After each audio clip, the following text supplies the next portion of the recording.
Hello, good day. You are listening to Any Minute Now TV with your host, the Atlantean Minuteman. So I wanted to do another video on the resource-based economy to just clarify my views from the previous video that I made, um, and just to add a few things. I'm going to structure this talk in 3 sections. The first section is going to be the statist theory. The second section is going to be the corporate theory. And the third section is going to be why I think Russia is the best country to implement a resource-based economy and inevitably pull the whole world into transitioning to an RBE. So, without further ado, let's start. So the statist theory, what is it? The statist theory is essentially of the resource-based economy that I made, or that I invented, and it basically means that the state facilitates and ensures that the resource-based economy, which I will use RBE from now, that the RBE functions smoothly. Now, how do I picture it as being set up?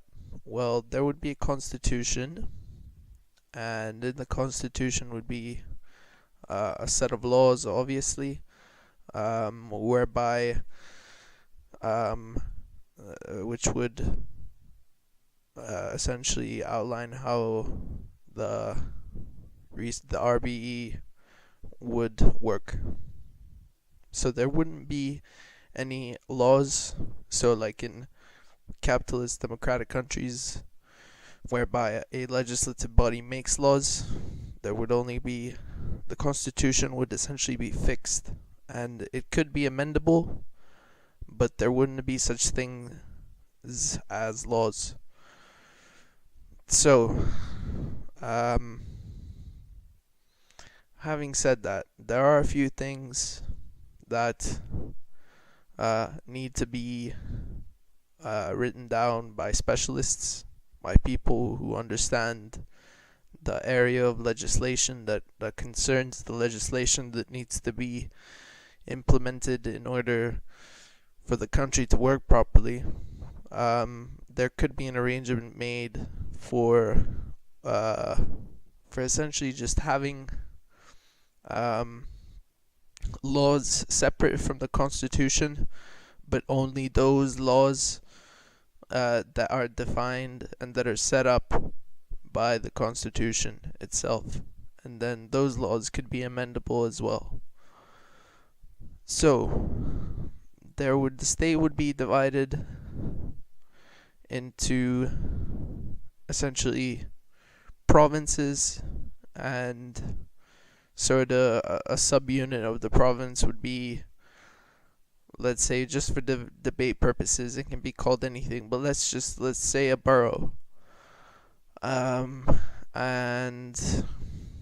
every province, essentially the state would be composed of sort of not necessarily a cabinet, but just independent executive agencies which would be responsible for their sort of area. So let's say you'd have the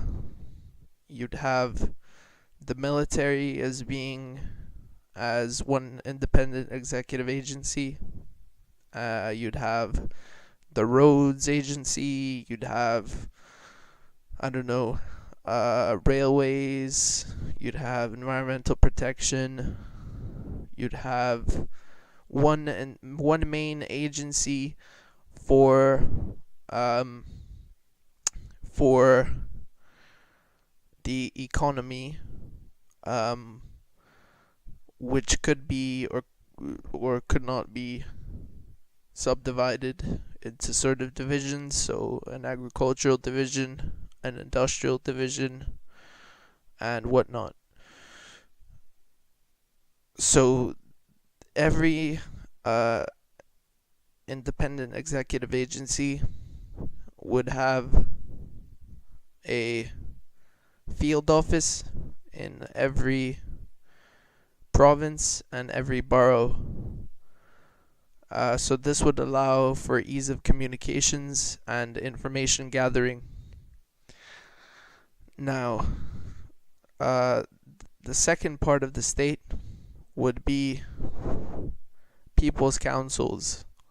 And the people's councils would essentially be every borough would have a people's council where the residents of that borough could get together and suggest amendments to the constitution, um, or amendments to laws, or infrastructure projects that they need to be done in order to improve the quality of life.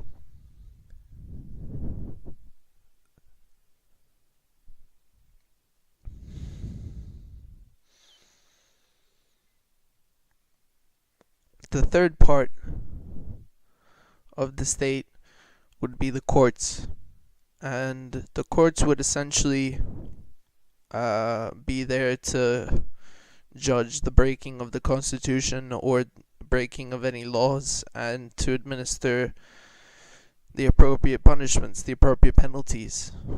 And essentially, courts would be done in the same way, courts would work in the same way as they do today in democratic countries. So you'd have a sort of a panel of judges, and you'd have a jury, and obviously you'd have the right to free speech and the freedom to defend yourself.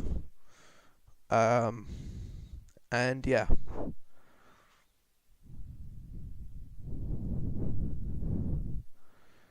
The fourth part of the state would be ensuring that the economics itself works properly. And the way to do that is that this independent executive agency charged with running the economy, it would ensure that every single good and service has a unique serial number, and effectively where the location of that good or service, where the service is being offered, or where that particular good is being warehoused. So it would ensure it would also ensure that a transfer of possession is documented,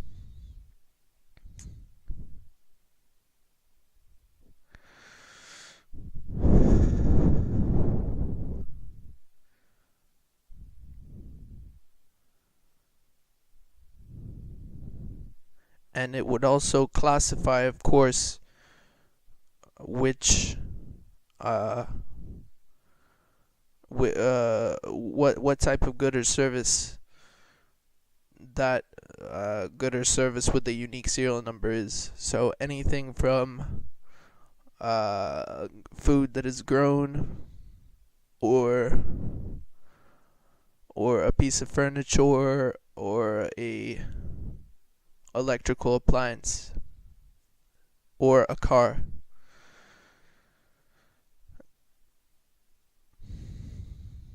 And of course, the state would also make sure that every single person residing on the territory of the country is well documented. So in the sense that they have an up-to-date CV with all their skill set, and it would also ensure that jobs are easily found. Now, in the statist theory, there is private property, or which is essentially referred to as possession.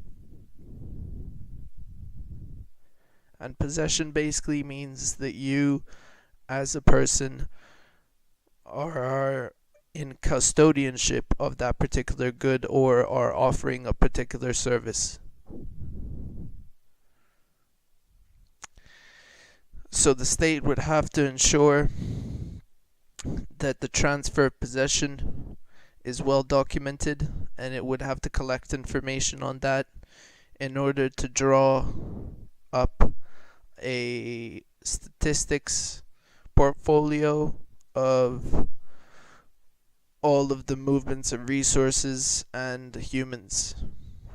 The statist theory also states that there would be companies, second to, of course, there being private property,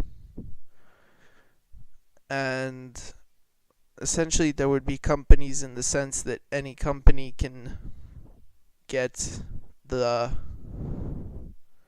the desired good or service that it needs, but at the same time it would employ people on specific jobs. So the state would also document what jobs that company has, and there would be an automatic system which would look at the CVs of the people and their vicinity to the company, and would suggest which citizen is suited for which job.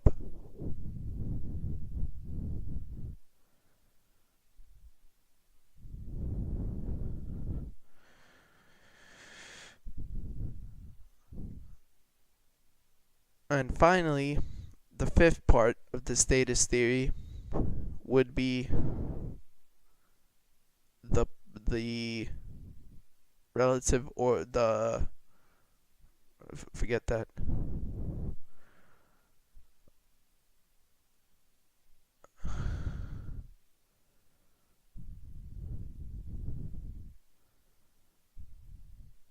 So that is all for the statist theory.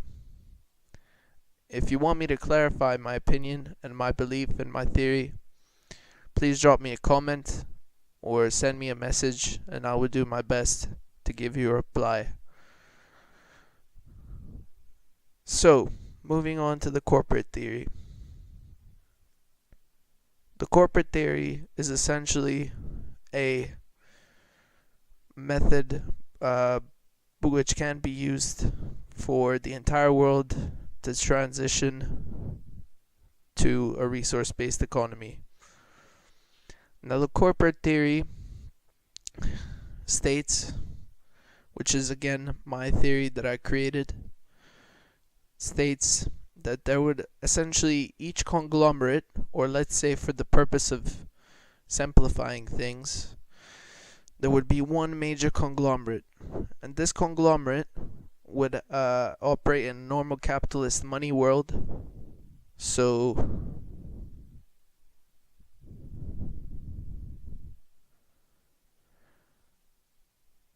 there would still be money, and there would still be private property as in what is today. So this conglomerate would essentially have its own everything. It would have financial divisions, it would have industrial divisions, it would have electronics divisions or subsidiaries. It would have it would be producing everything, and it would be retailing everything that it produces. And it would offer its employees free everything. So as long as the employee works, they would have access to, for free, everything else that the conglomerate produces. And that is, in the simplest terms, put.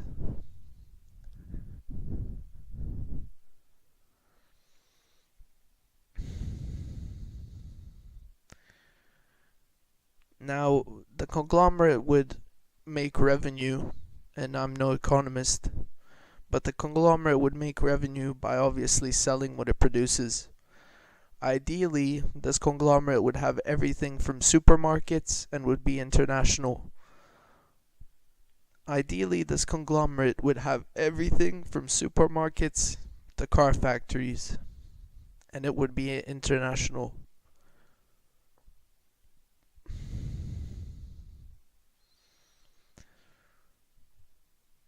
Now, this would mean that the conglomerate would sell to non-employees, and this is how it would make most of its revenue, all of its revenue. But for employees, it would give everything for free, whether rationed or not.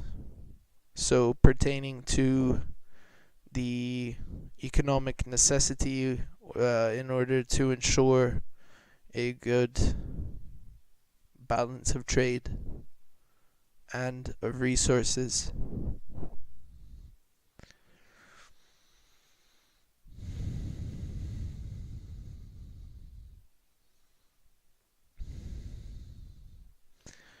So that's all for the corporate theory. And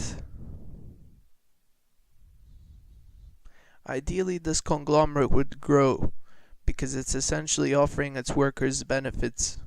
So let's say like a tobacco company offers its workers a packet of cigarettes every month or a carton of cigarettes every month as a benefit. This conglomerate would be offering everything it produces to that employee. Ideally, many conglomerates like this would emerge and they would all compete with each other, and this would create healthy competition in the markets. So that's all for the corporate theory. Again, if you have any questions, drop me a comment or drop me a direct message and I will try to answer you as best as I can.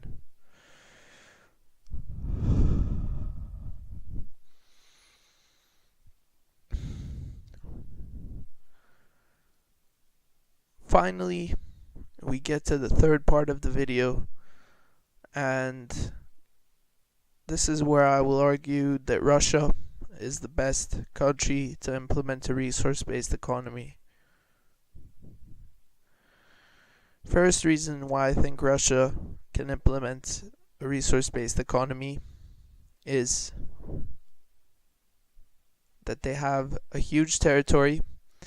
They have enough land to grow food and be independent from imports. Secondly, they have a large population base and they have a large, not so large, skill set base as competitors such as the United States, European countries, or China. But relatively, it would be a good place to start because it is, after all, in territory, the largest country in the world. Secondly, it has a lot of gas and oil reserves. However, ideally, it would be best to keep a clean environment and employ the use of electric cars, electric transportation, and non-gas heating. But this is a change that has to occur over a long period of time as the markets and the companies in the country adjust to a changing good.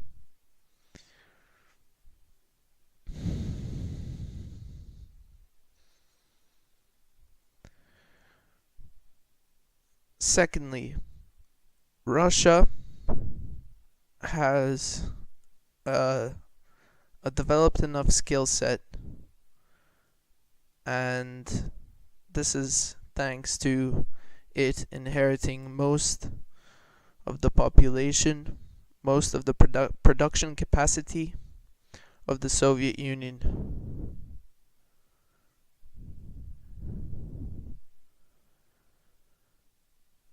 Now, you'll know that most of the main heavy industry companies were located in Russia during the Soviet Union, and that's why Russia inherited them.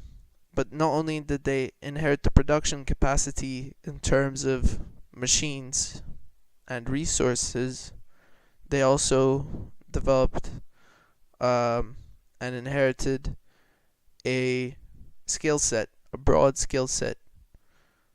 So they have nuclear weapons, they have a space program, they have car factories, they have boat factories or shipyards, They have a very developed heavy industry, a mineral sector.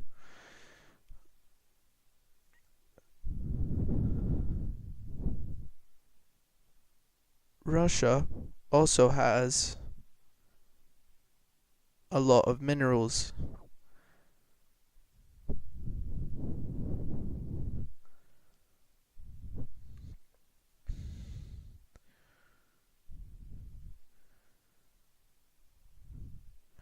Although it imports some of its agricultural products, Russia has enough land to be able to grow and sustain enough food and agricultural products for its entire population.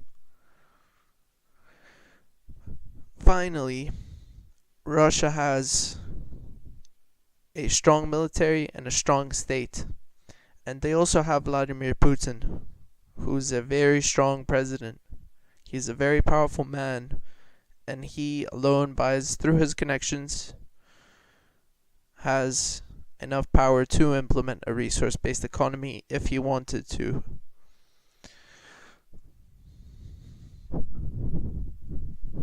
Now, the way he could do that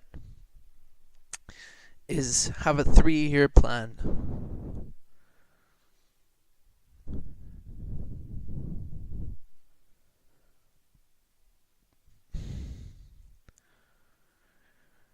In the first year, the Russian economy would focus on subsidizing and investing heavily in targeted sectors in order to ensure that Russia does not rely on foreign countries for its goods and services. So in other words, make Russia autarkic. During the second year, Putin would have to implement a universal basic income. With a strong production base, an autarkic economy, and a universal basic income, which would speed all of this up, Russia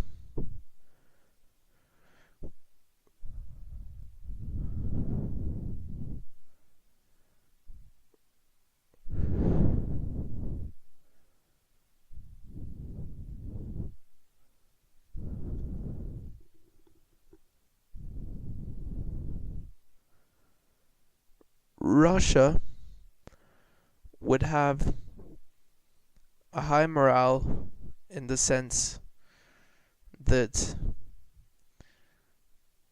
the state would effectively be bribing its citizens. But this is not the point of a universal basic income.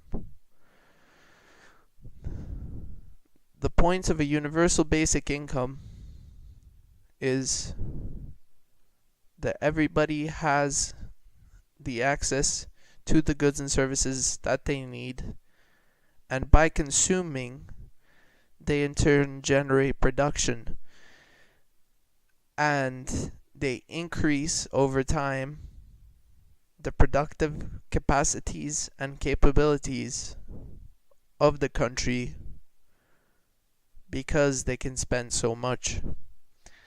An ideal universal income would be a monthly income. The specifics are trivial.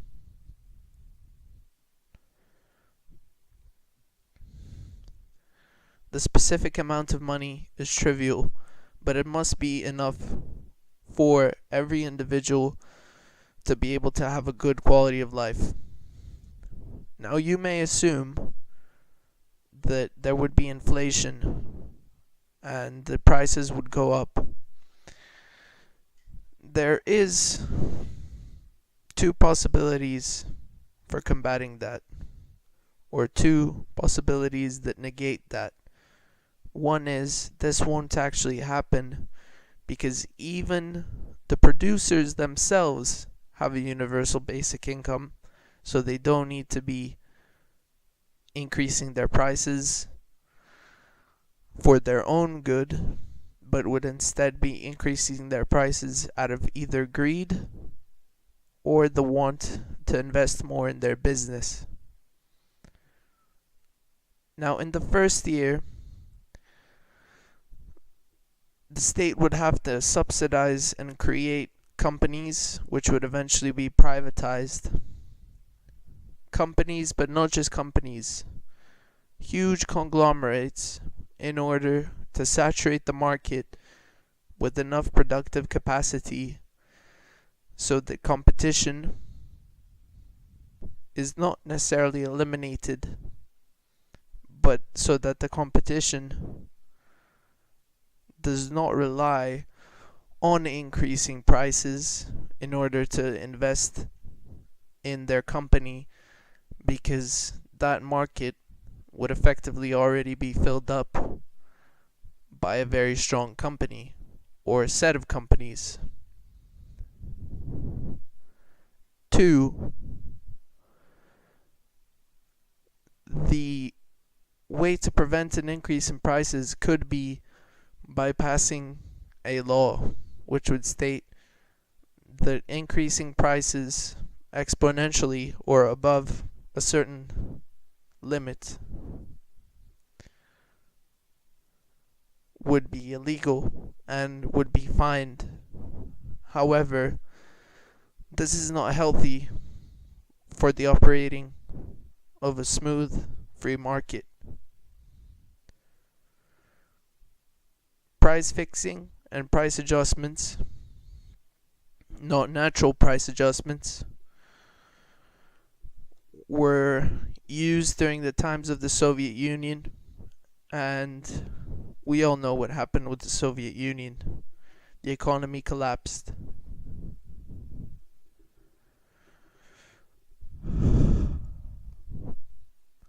And finally, during the third year, the government would push for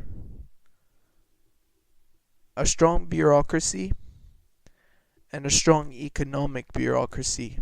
So markets and companies would have to get into the habit of practicing the use of unique serial numbers, and the state would be practicing the implementation of a statist theory of the resource-based economy.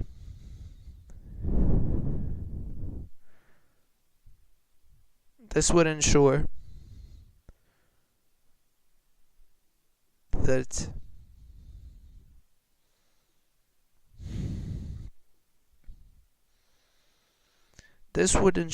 after the 3 years, the resource-based economy could be easily transitioned to